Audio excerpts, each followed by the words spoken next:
After Labour's landslide victory that ended 14 years of Tory rule, UK Prime Minister Keir Starmer announced key policy decisions during his first press conference after chairing the cabinet meeting at number 10 Downing Street. Asserting that the work of change has begun, Starmer called the Rwanda plan dead and buried.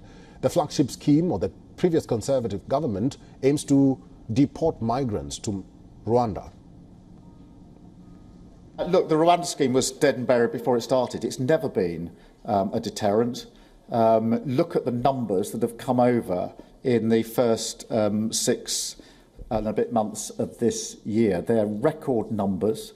That is the problem that we are inheriting. It has never acted as a deterrent, almost the opposite, because everybody has worked out, particularly the gangs that run this, that the chance of ever going to Rwanda was so slim, less than 1%.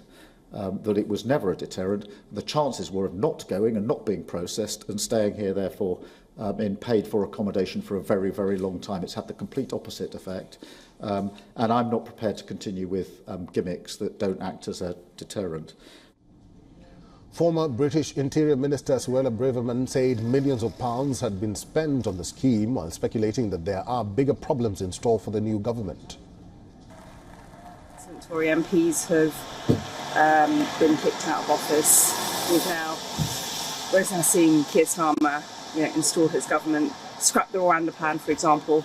Years of hard work, acts of Parliament, millions of pounds been spent on a scheme which, had it been delivered properly, would have worked. But there are big problems on the horizon, which will be, I'm afraid, caused by Keir Starmer. Starmer will visit the 4 UK nations before visiting Washington for NATO summit. Earlier in the day, Starmer met his newly appointed ministers to discuss the government's first steps towards a change.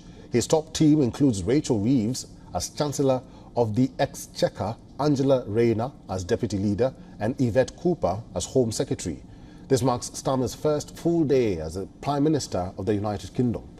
Let's now take a look at the action plan by the new UK government. Starmer plans to stick to tough spending rules to deliver economic stability. The new government plans to set up a publicly owned clean power energy company called the Great British Energy. It wants to provide 40,000 more appointments each week to cut down NHS waiting lists.